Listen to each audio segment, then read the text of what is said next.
We won the cricket, baby!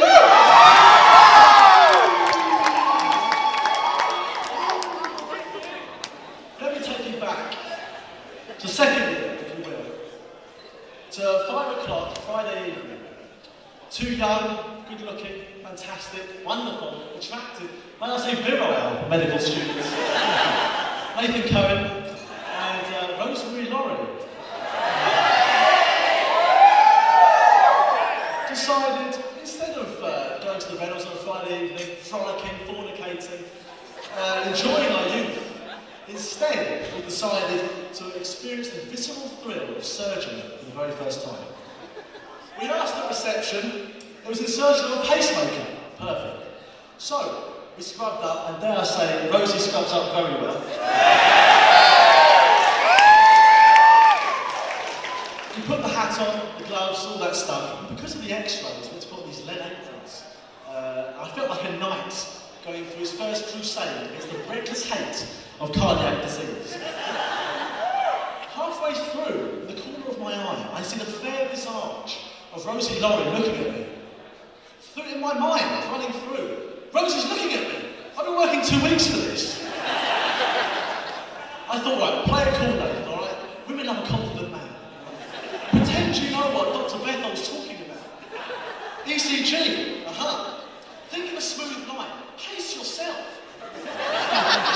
Rosie, even if I had a pacemaker, when I looked at you tonight, my heart still skipped a beat.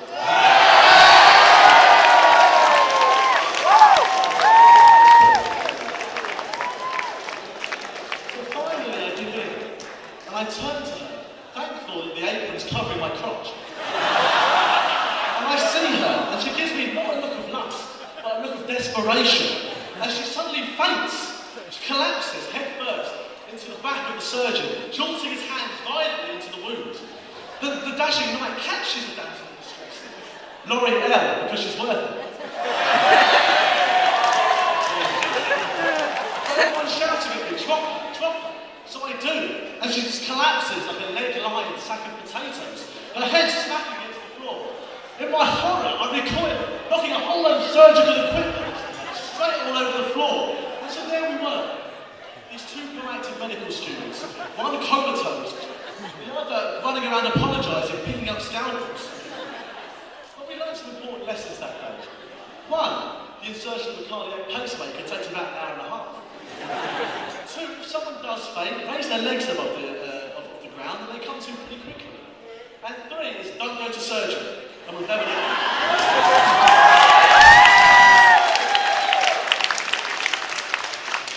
It's been 5 years since then, since we started university. And that year, a man was convicted for 5 years for aggravated assault. It saddens me that this man who bludgeoned two men with a spanner, I hasten to add.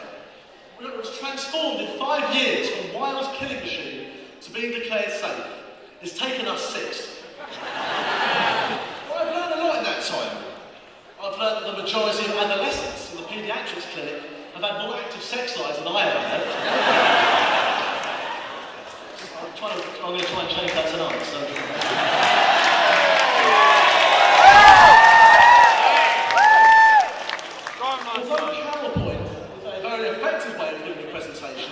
When Shailen Patel gave his PBL talk reading from the side of a milk carton, I realised there are alternatives.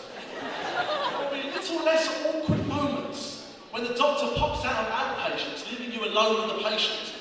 Do I bury myself in my cheese and onion, or do I go through the same stereotyped conversation with every patient? When the patient asks, so do you know what you want to specialise in then? No, not really. I should have looked at the cheese and onion, no, really.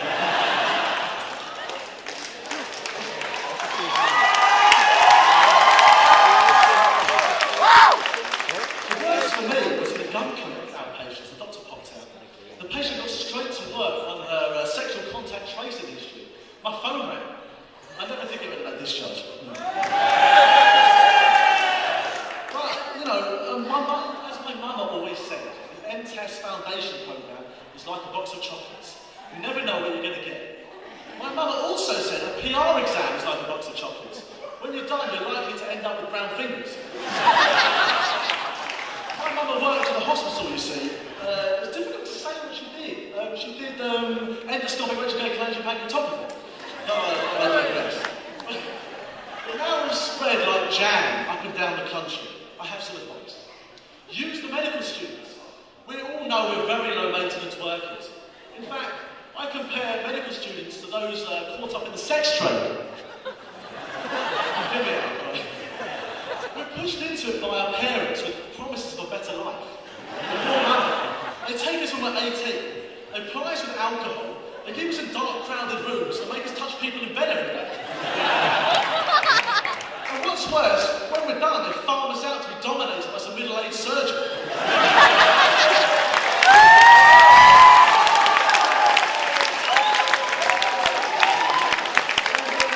So we reach out for any sort of affection that can get us out of this hellhole. And because of that, we'll do anything. If you acknowledge a student's presence at least once, they'll be loyal to you forever. Abuse this power. Make the students, make your tea, wash your car, carry your coat. In return, give them some half-horrendous scraps about pleural effusions or something. I even oiled the wheelchair of a paraplegic gentleman. He went downhill rather quickly after that.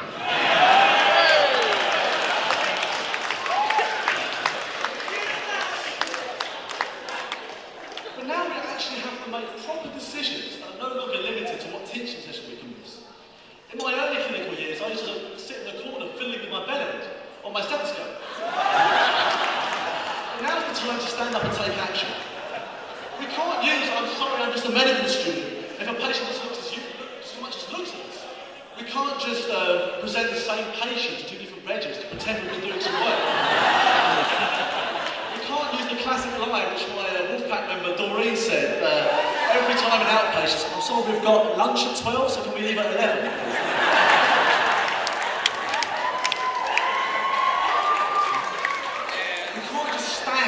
Watch a phone on the wall ring for 10 minutes. I actually answered it once. I gave in. Hello? No, I'm sorry, I'm just a medical student. I don't know who that is. But the worst of it all is that there's no more Wednesday afternoons off. However good the intention of the doctor, any student who's expected to be in on a Wednesday afternoon is like a dagger to the heart. Think about this scenario. The wild-eyed orthopaedic surgeon, straight from the outback, has somehow got the permission from Cheryl Cole for the students to examine her fibroadenoma. Wednesday, are you interested, students? Yeah, definitely. She'll be here at 3 p.m. on a Wednesday. Shock on. I've got sports, mate. In my case, I've got to play Call of Duty. The sports is no longer going to carry the weight of it. You can't just in the middle of surgery, down on tools, Mr. Johnson's AAA repair to go play right back for the faults. And finally, we'll actually have to examine all the hernial orifices, all 12 of them. Look them up. I see Chris Cousins shuffling through his own.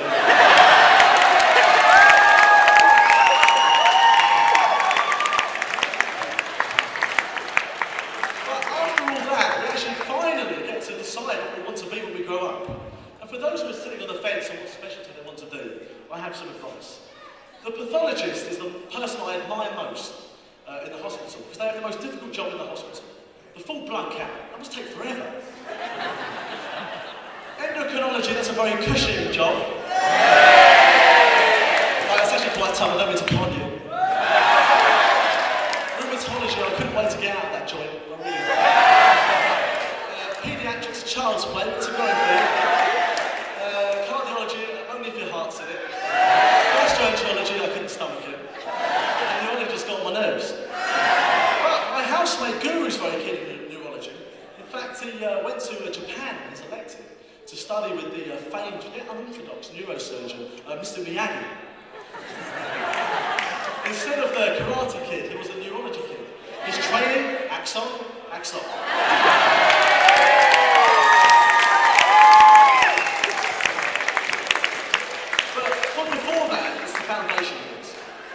After our respective jobs, I give it 2 days before we complain there's a grim job with low pay. And I'll admit there's little glamorous about examining a vascular foot. But at the same time, I think everybody here at some point felt good about something that happened on firms, like they made some kind of a difference. And it's this kind of difference we'll be making every day for the rest of our lives. Differences that not just have connotations to our patients, but also to their family and their friends. Just before I hand you over to Miles, just on a personal note, looking at you all here today reminds me of a quote from Marlon Brando on receiving his Oscar. He said, "Never before in my life have so many people been so directly responsible for me feeling so very, very glad." For a kid who 6 years ago was absolutely petrified about going into the Reynolds, their freshest fortnight, to actually stand before you here today is a wonderful moment and indeed a rare one. I wish each and every one of you every amount of success in the future and all the happiness that life can bring. And I promise I'll do my very best and I represent you in this college.